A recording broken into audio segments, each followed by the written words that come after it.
Hi guys, ஒரு வழியாக நேற்று தான் வந்தோம். இப்போ பார்த்தா மறுபடியும் ஊருக்கு போகிற மாதிரி ஆயிட்டு, சரின்னு சட்டுன்னு கிளம்பி பஸ்ஸை பிடிச்சி ட்ரெயினை பிடிச்சி சிதம்பரம் தான் போகிறோம். ஏன்னா அங்கே எங்கள் பெற்றவளை பார்க்க இதை வந்துட்டு கொள்ளிடும். ஸோ அண்ணன் ரயில்வே ஸ்டேஷன் கலைக்க வந்துட்டு, அதான் எங்கள் அண்ணன் ஃபஸ்ட் அண்ணன் முத்து அண்ணன் அப்படியே வந்தால் சரின்ட்டு சின்ன மார்க்கெட் போய் காய்கறி என்னென்ன வேணுமோ வாங்கிட்டு போயாச்சு. ஏன்னா இன்றைக்கி எங்கள் பாட்டிக்கு தவசம், பாட்டி இல்லை கொள்ளு பாட்டிக்கு. ஸோ என்னென்ன காய்கறி வேணுமோ எல்லாத்துக்கும் பில் போட்டது எங்கள் அண்ணன் தான். ஸோ எல்லாத்தையும் வாங்கியாச்சு. காய்கறி பூ பழம்லாம் வாங்கிட்டு வீட்டுக்கு போயிடும்.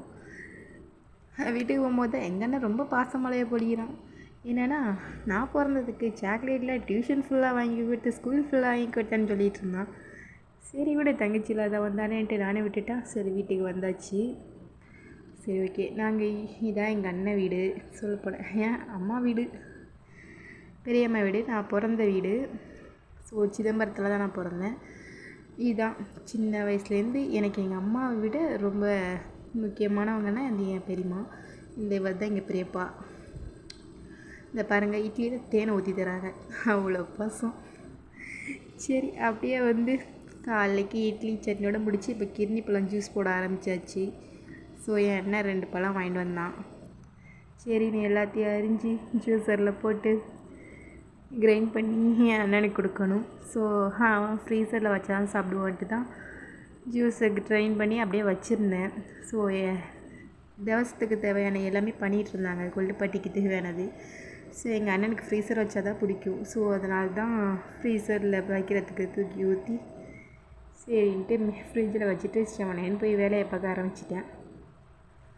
அதுக்குள்ளே எங்கள் அண்ணன் போட்டால் என்னையை போட்டு திட்டுறான், ஏன் இவ்வளோ நேரமா. சரி ஒரு வழியாக ஜூஸ் குடிச்சு முடிச்சாச்சு. சரி ஓகே, மத்தியானம் ஆகிட்டு எல்லாமே சமைச்சாச்சு. ஸோ இப்போ விளக்கேற்றிட வேண்டியதான். அப்படியே போனோம்னா பெரியம்மா எல்லாமே விளக்கேற்றிட்டாங்க. ஸோ இவங்க தான் எங்கள் கொள்ளு தாத்தா கொள்ளு பாட்டி. படிச்சிட்ருக்கோம். அந்த பாருங்கள், எங்கள் பெரியப்பா ஏற்றுறாங்க. எங்கள் அம்மா பூஜை அறைகள்லாம் நல்லா இதெல்லாம் பண்ணி வச்சுட்டாங்க. பூஜை ஜாமான் எல்லாமே எடுத்து வச்சுட்டாங்க. ஸோ எல்லா சாப்பாடையும் எடுத்துகிட்டு போயாச்சு. ஸோ அதை கட் பண்ணி நைட்டு சரின்ட்டு மாடிக்கு போனால் அங்கே செம்ம வியூவு. சிதம்பரம்னா சிதம்பரம் தாங்க, அந்த மாதிரி போயிட்டு. ஸோ இவ்வளோ நேரம் நல்லா சாப்பிட்டுட்டு தூங்கிட்டு மறுபடியும் இங்கே வந்து தூங்க தான் போகிறேன். ஸோ தூங்கிட்டு லேட்டாக பார்க்கலாம். பட் இங்கே நல்லா இருக்குது. சரி ஈவினிங் டைமு ஸ்நாக்ஸ் சாப்பிட அழைச்சிட்டு வந்துட்டாங்க.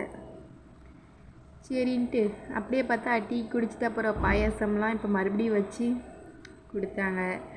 ஸோ நான் குண்டா போனதுக்கு எங்கள் பெரியம்மா தான் ஃபஸ்ட்டு காரணம். ஏன்னா இப்படி எல்லாத்தையும் சாப்பிட்டு தான் நான் குண்டானதே ஃபஸ்ட்டு. சரி ஓகே, அதோட மிஷினில் வேறு துணி போட்டேன். ஏன்னா 2 நாளாக ட்ராவலில் இருந்த துணி எல்லாமே அப்படியே கிடக்கு. சரின்ட்டு எல்லாம் துவைச்சாச்சு. பெரியம்மாவே துவைச்சி வச்சுட்டாங்க. சரி ஓகே, இதை காய மட்டும் போட்டு வந்துடலான்ட்டு தான் எடுத்தோம். அப்படியே தூக்கிட்டு போய் காயப்பட வேண்டியதாக மாடிக்கு எடுத்துகிட்டு போய்.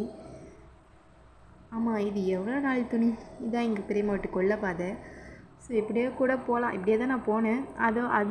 அங்கே இருக்கிறது தான் வரப்பாதை. சரி ஓகே, சைடில் இருக்க மாடியில் அப்படியே தூக்கிட்டு போய் மாடியில் போய் காய போட்டுடலான்னு போனோம். அங்கே போனோடனே எனக்கு நல்லா அதை பார்த்தோன்னே அந்த இடத்த பார்த்தோன்னே தூங்கணுன்னு தான் தோணுச்சு. அதோட எல்லாமே என் தங்கச்சி தான் காய போட்டா. அவள் காய போட்டுக்கிட்டு இருக்கட்டும், நான் போய் படுத்துட்டேன். சரி ஃபைனலாக எல்லாம் காய போட்டாச்சு. சரி ஓகே, இப்போ நைட்டுக்கு என்ன செய்கிறதுன்னு பார்த்தா காலைல செஞ்சு இட்லி அப்படியே இருந்துச்சு. எங்கள் பெரியம்மா இட்லி உப்புமா செய்யட்டு சூரியன் ஸ்டைலில் செய்ய ஆரம்பிச்சிட்டாங்க. அதுக்கப்புறம் ஹாஃப் ஆயில் தோசை இதெல்லாம் செஞ்சுட்டு இருந்தாங்க.